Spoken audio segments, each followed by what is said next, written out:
Oke, kembali lagi di Apa Kabar Indonesia Pagi. Saya mau ke Mas Burhan mendengar pernyataan Bang Effendi nih Mas.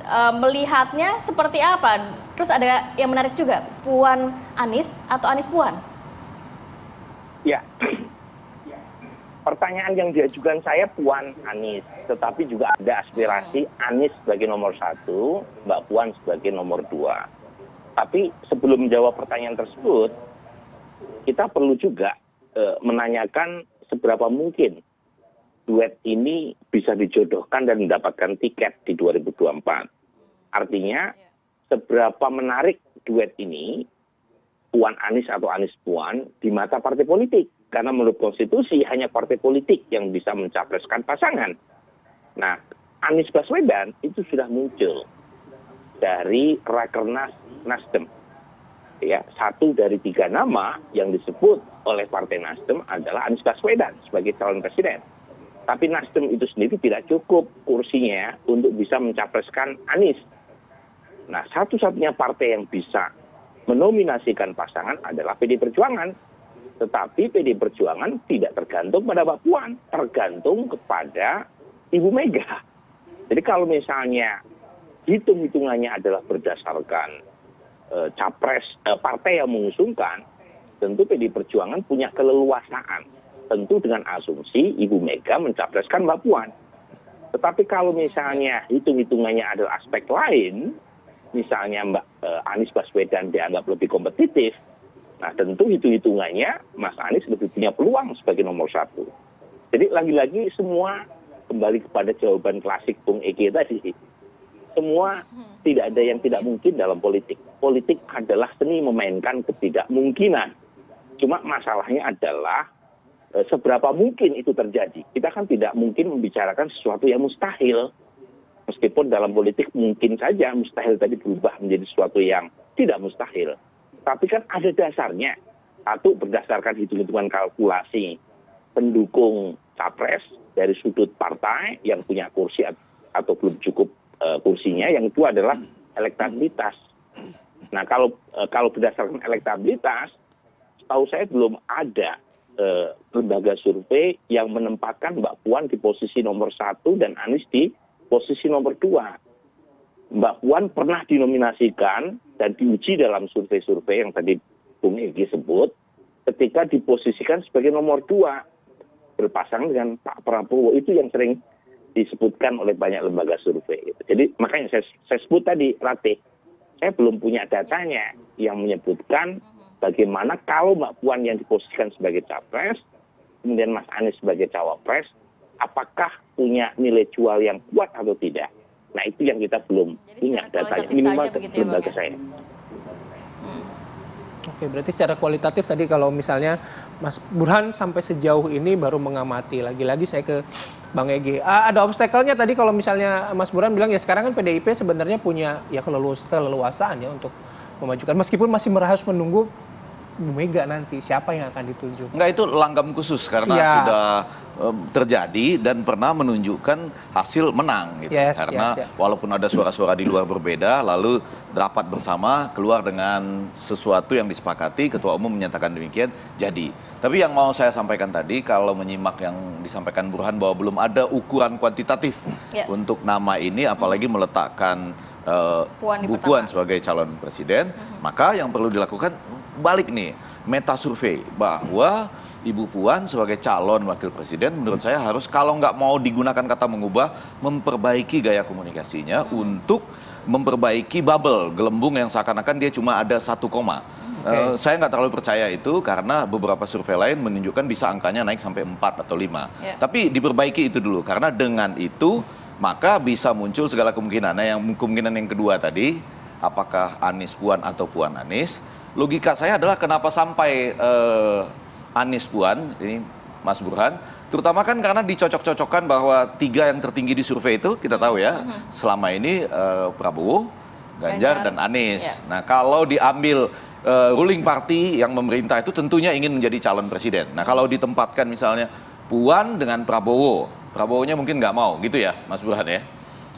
Lalu melangkah ke bawahnya urut kancing, yaitu Puan dengan Ganjar misalnya, dari satu partai. Dari satu partai.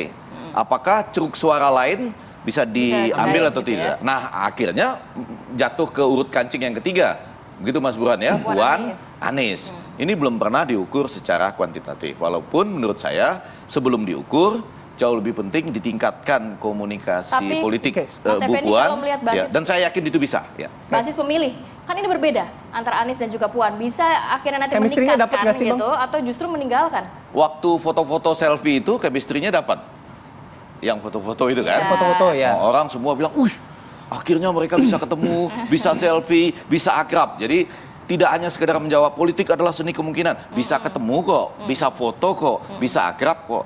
Tapi kan lagi-lagi menurut saya halangan terbesar adalah kalau orang main di bubble itu. Angkanya cuma 1 koma kok, bagaimana bisa menang? Nah itu harus diperbaiki. Tapi lebih daripada itu, betul tadi secara kualitatif pasangan ini punya banyak kemungkinan yang bisa saling melengkapi. Nah bagaimana membuat jika angka-angka elektabilitas Ibu Puan ini sudah mulai naik, lalu kurang lebih ketika digabungkan nanti secara kuantitatif muncul gitu jadinya cocok ya, gitu misal apalagi sesuai harapan PDIP mungkin Puan Anies, muncul kita pada atau sampai kita pada pertanyaan yang paling pokok.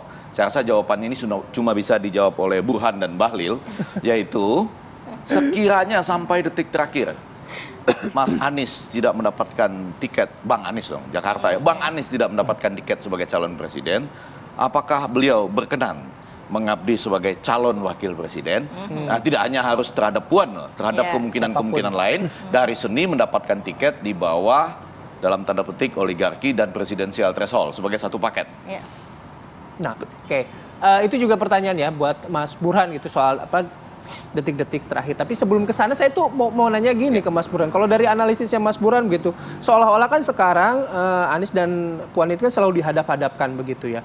Nah, apakah misalnya kalaupun terjadi duet ini, apakah chemistry-nya bisa dapat, chemistry terutama dengan antar pasangan, chemistry dengan para pendukungnya, dan yang lebih penting adalah bisa menarik suara-suara yang tadinya sebelumnya tidak melirik mungkin pada pasangan ini, Mas Burhan? Nah itu yang saya katakan hari Senin kemarin, itu perlu diuji apakah keduanya jika diduetkan itu bisa menarik, pertama adalah di mata para pendukung masing-masing. Jadi apakah pernyataan banyak kalangan termasuk Pak Bahlil bahwa duet Puan Anies ini bisa mengakrabkan cebong dan kampret itu berbasis empirik atau hanya sekedar harapan? Jadi kalau hanya sekedar harapan, artinya hanya ekspektasi dari Pak Bahlil atau Effendi Simbolon, ya secara elektoral jadi tidak ada nilainya menduetkan keduanya. Nah, tentu saja perlu diuji. Jangan-jangan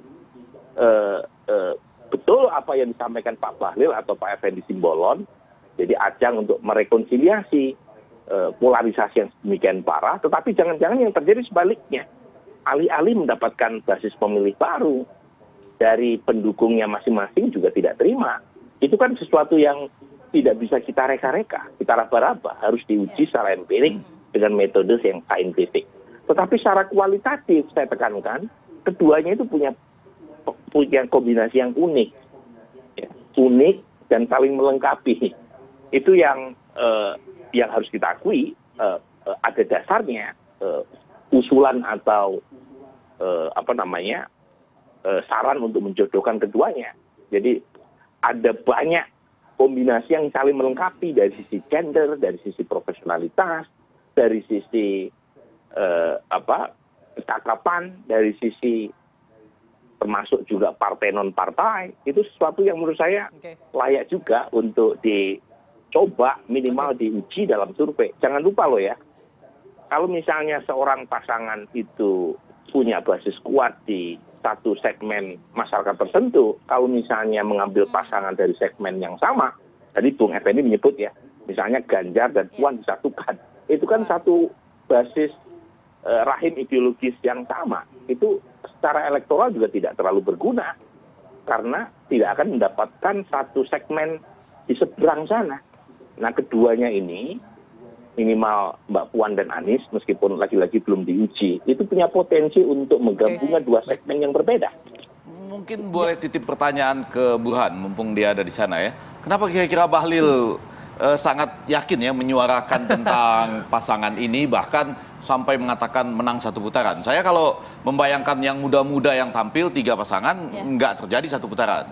Apakah ini memang ada pesan-pesan juga dari pemerintah barangkali? Mungkin kalau itu nanti ini pertanyaan kualitatif juga, karena hadir di tempat. Nah, itu mungkin kalau itu nanti kita bisa tanyakan langsung ke Pak Menteri ya soal ini. Gitu. Kan dia yang hadir di situ secara kualitatif. Apakah pemerintah bersemangat dengan pasangan ini? Saya tidak tahu ya.